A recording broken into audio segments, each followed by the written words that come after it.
Buen día, somos el grupo 1 y vamos a hablar sobre algunas de las patologías de las articulaciones. Para comenzar vamos a presentar un caso clínico.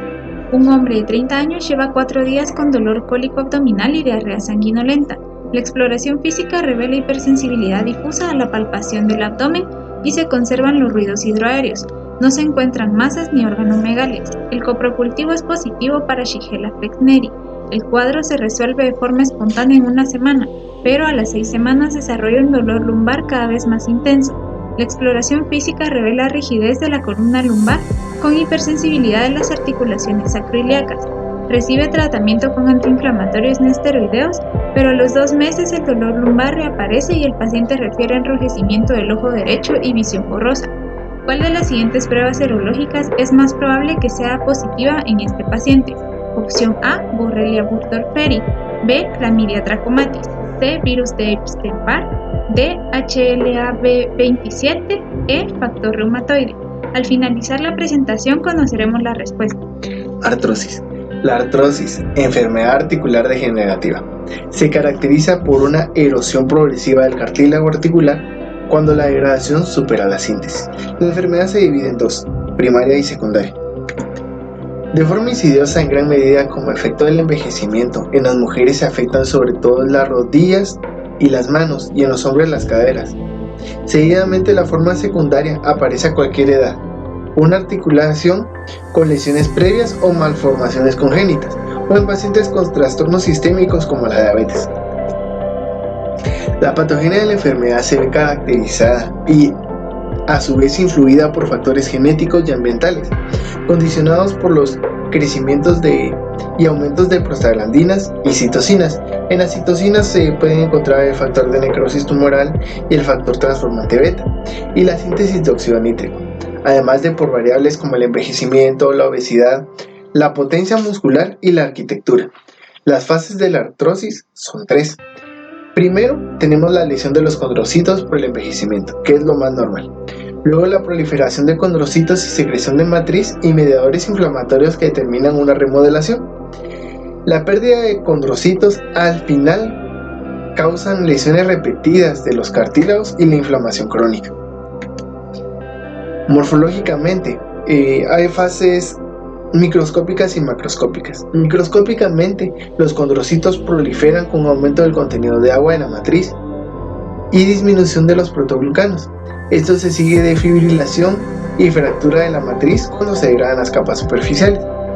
Luego, macroscópicamente se observan superficies articulares blandas con fragmentos disgregados de cartílago y hueso subcondral que dan lugar a cuerpos sueltos, llamados también ratones articulares. Luego el hueso subcondral expuesto se va puliendo por la superficie articular degenerada contrapuesta y el hueso trabecular subyacente se vuelve esclerótico. Se desarrollan también sobrecrecimientos óseos llamados osteofitos. Los nódulos de Everden son osteofitos en las articulaciones interfalángicas distales. La evolución clínica. Es una enfermedad gradual. Entonces, primero se presenta un dolor sordo articular que empeora con el uso y rigidez matutina. Hay crepitaciones y a su vez limitación del arco de movilidad. Bueno, la artritis reumatoide es una enfermedad inflamatoria sistémica crónica que ataca principalmente a las articulaciones, provocando una sinovitis proliferativa no supurativa que progresa a la destrucción articular. La patogenia de esta enfermedad se caracteriza por la exposición de un anfitrión genéticamente susceptible a un antígeno antitrógeno y genera una respuesta autoinmunitaria crónica.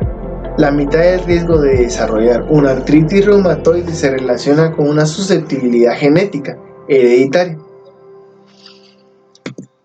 Morfológicamente, la articulación presenta una sinovial edematosa e hiperplasia y muestra frondas delicadas y bulbosas. En estadios más avanzados, un paño de sinovial proliferativo que se puede observar en la imagen. Hay células inflamatorias y fibroblastos que rodean el cartílago hialino, destruyéndolo. El paño puede formar puentes entre los huesos opuestos y generar una anquilosis fibrosa que al final se acaba osificando. Microscópicamente, las lesiones muestran un infiltrado de células inflamatorias mononucleares perivasculares densas con agregados linfoides focales.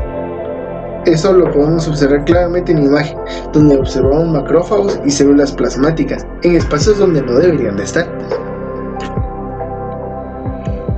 En la piel también se observan nódulos reumatoides, que son nódulos firmes e indoloros, que se originan en los tejidos subcutáneos en un 25% de los pacientes, típicamente en las regiones sometidas a presiones repetidas. Esto podría ser como el codo. Pueden afectar también a los pulmones, vasos, válvulas cardíacas, aortas y otras vísceras. En los vasos sanguíneos se observa una vasculitis de vaso pequeño a mediado parecido a una panarteritis nodosa. La evolución clínica es algo muy importante. Aunque la evolución clínica es variable, el malestar, la fatiga y el dolor musculoesquelético generalizado e inespecífico progresan a una infección, a una afectación articular localizada. Suele afectar inicialmente a las articulaciones pequeñas, como los dedos, antes que las muñecas, luego los tobillos, codos y rodillas, con un patrón bilateral simétrico. La articulación afectada está edematosa, caliente y dolorosa, sobre todo tras la inactividad. La destrucción de los tendones, ligamentos y cápsulas articulares provoca la lesión clásica, que incluye la desviación radial de la muñeca, la desviación cubital a los dedos y las alteraciones en flexión y hiperextensión de los dedos. Al final, las articulaciones deformadas pierden estabilidad y conservan un arco de movilidad mínimo. Gracias.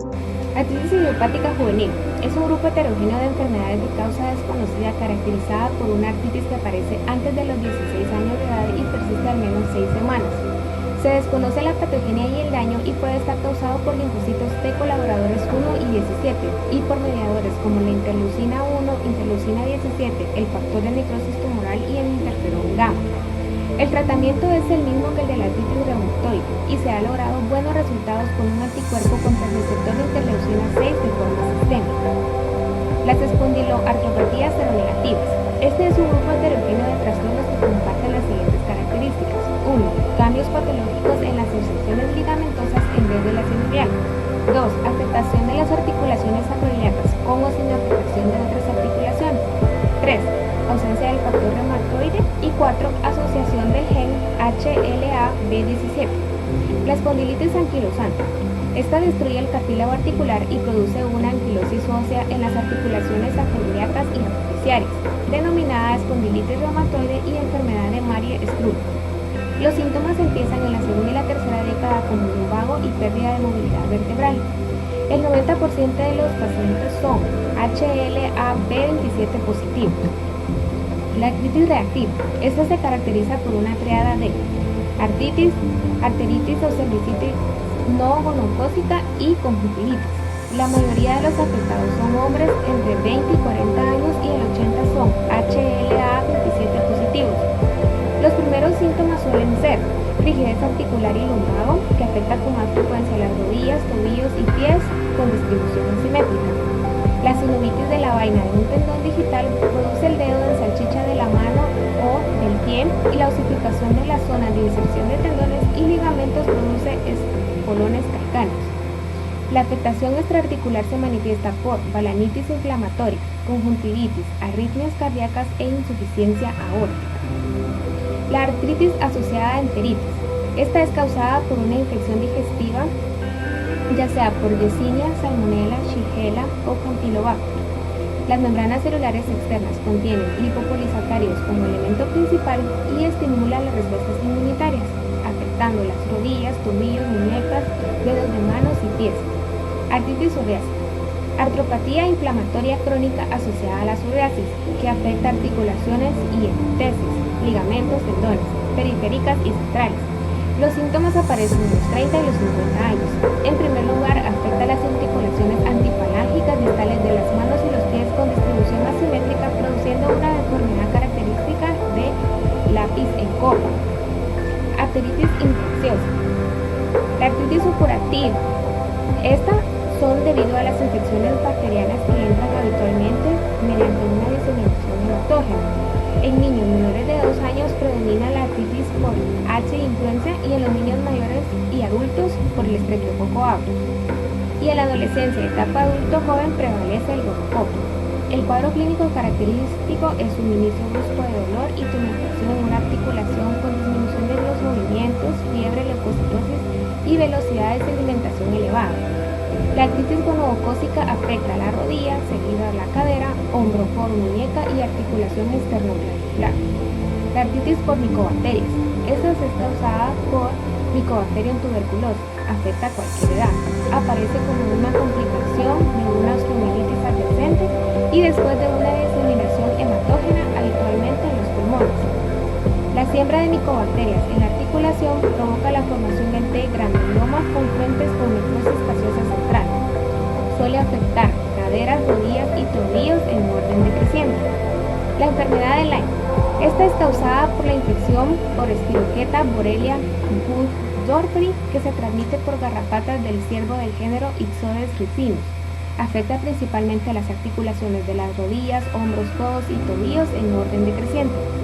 Se ha señalado que la respuesta celular a los linfocitos T colaboradores 1 y humoral a la proteína A de la superficie externa de Borrelia pueden iniciar una artritis autoinmunitaria, pero no se ha confirmado. La sinovial infectada presenta una sinovitis crónica caracterizada por hiperplasia de los sinoviocitos, depósito de fibrina, infiltrados celulares mononucleares y engrosamiento de capas de cebolla de las arterias. La artritis vírica.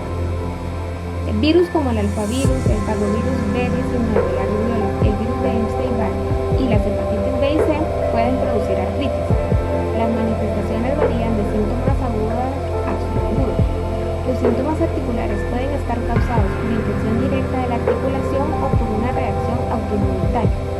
Las personas con VIH pueden presentar distintas enfermedades reumáticas como artritis reactiva, artritis psoriásica y artritis séptica. Artritis por cristales. Los depósitos articulares de cristales están asociados a distintos trastornos articulares agudos y crónicos. Los cristales endógenos patógenos son urato monosódico, pirofosfato cálcico dihidratado y fosfato cálcico básico. Los cristales exógenos son cristales de ésteres de corticosteroides y de talco. La silicona, el polietileno y el metilmetacrilato se utilizan en las prótesis articulares y sus partículas que se acumulan por uso prolongado y desgaste pueden causar una artritis local y pueden provocar un fracaso de la prótesis.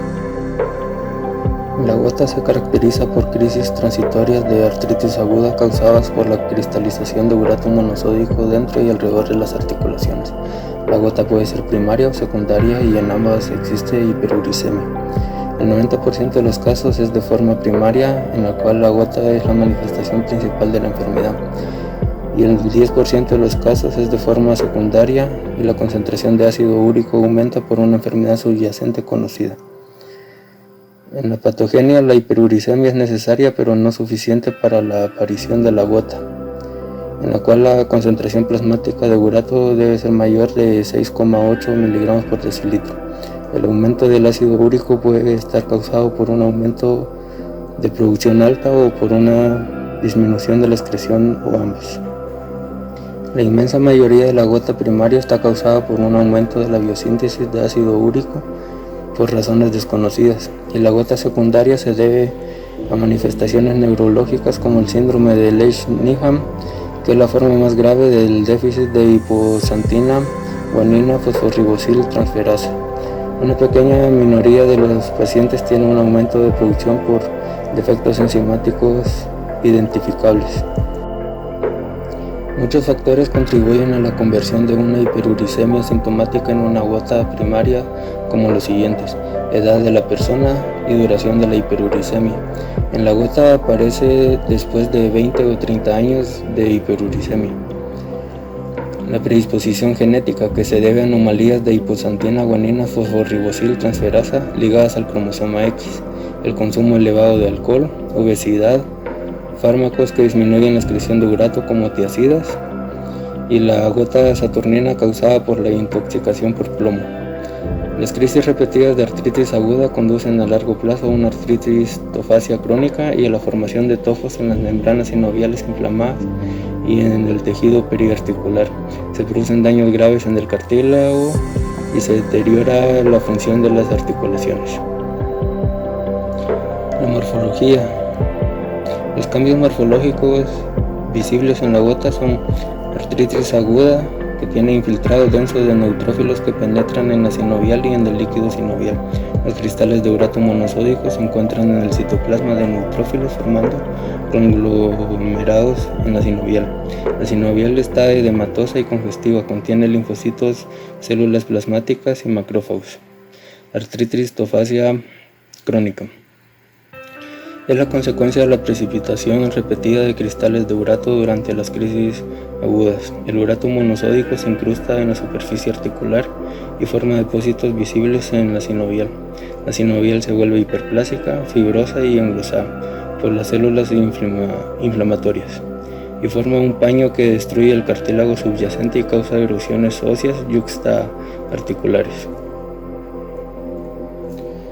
Los tofos en distintas localizaciones son un signo patognómico de la gota. Se forman por cúmulos grandes de células de urato rodeados de una intensa reacción inflamatoria de células gigantes de cuerpo extraño. La nefropatía gotosa es una complicación renal causada por los cristales de urato monosódico o por los tofos en el intersticio medular o en los túbulos del riñón. Las complicaciones son nefrolitiasis de ácido úrico y pielonefritis, en especial cuando los uratos causan obstrucción urinaria. La evolución clínica es más frecuente en los hombres y después de los 30 años de edad. El 50% se localizan en la primera articulación metatarsofalángica a largo plazo y el 90% de las personas afectadas padecen crisis agudas en las regiones del empeine, tobillos, talones, rodillas, muñecas, dedos de las manos y codos. Los pacientes con obesidad, síndrome metabólico, consumo elevado de alcohol e insuficiencia renal tienen más riesgo. Se identifican 4 etapas clínicas. La primera es hiperuricemia asintomática, que aparece en la pubertad en el hombre y después de la menopausia en la mujer. La artritis aguda aparece luego de varios años, inicio brusco de dolor articular lancinante que se asocia con hiperemia y aumento de la temperatura. Periodo intercrítico asintomático, resolución de la artritis aguda de un paso a un periodo asintomático. La mayoría de pacientes sufren un segundo episodio agudo en meses o pocos años. Gota tofacia crónica. Aparece aproximadamente 2 años después de la crisis aguda inicial y de la aparición de artritis tofacia crónica y hay erosión ósea yuxtaarticular. A veces aparecen manifestaciones renales en forma de cólico renal asociado a la expulsión de arenilla y de cálculos. Puede evolucionar a una nefropatía gotosa crónica. Muchos fármacos son útiles para evitar o detener las crisis agudas de artritis y movilizar los depósitos tofáceos. Enfermedad por depósito de cristales de pirofosfato cálcico, también denominada pseudogota o condrobalcinosis, que afecta mayormente a las personas mayores de 50 años y su prevalencia aumenta con la edad. Afecta por igual a ambos sexos. La variante autosómica dominante está causada por mutaciones de línea germinal en el canal de transporte de pirofosfato. La enfermedad por depósito de cristales de pirofosfato cálcico puede ser esporádica o idiopática, hereditaria y secundaria. La forma secundaria se asocia a distintos trastornos como daño articular previo, hiperparatiroidismo, hemocromatosis, hipomagnesemia, hipotiroidismo, cronosis y en la fisiopatología se desconoce el mecanismo por el cual se forman los cristales, pero puede ser causado por los protoglucanos del cartílago articular que se degradan y permiten la cristalización alrededor de los condrocitos, según estudios. En la morfología, al principio los cristales se depositan en el cartílago articular, meniscos y discos intervertebrales. Cuando los depósitos aumentan de tamaño pueden romperse y pasar a la articulación, que forman depósitos calcáceos friables de color blanco que en microscopio se ven conglomerados ovales. Los cristales son romboides, tienen un eje mayor de 0.5 a 5 micrómetros y una birefringencia positiva. Con frecuencia es asintomática, puede producir artritis aguda, subaguda o crónica que puede confundirse con artrosis o artritis reumatoide. La afectación articular puede durar días a semanas y ser monoarticular o poliarticular. Las articulaciones más afectadas son las rodillas, seguidas por muñecas, codos, hombros y tobillos. No hay tratamiento efectivo para prevenir o ralentizar la formación de cristales. La respuesta al caso clínico es la opción D, HLA-B27.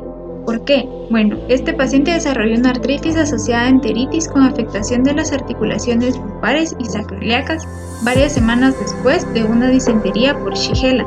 Posteriormente, este paciente desarrolló una conjuntivitis y con mayor probabilidad una uveitis. Este complejo de síntomas es una representación clásica de un conjunto de trastornos relacionados que se denominan espondiloartropatías seronegativas. En este grupo están incluidas las espondilitis anquilosante, la artritis reactiva, la artritis psoriásica y la artritis enteropática. Una característica común es una asociación muy potente con el genotipo HLA-B27. A pesar de las similitudes de esta con la artritis reumatoide, estos pacientes siempre tienen un resultado negativo del factor reumatoide.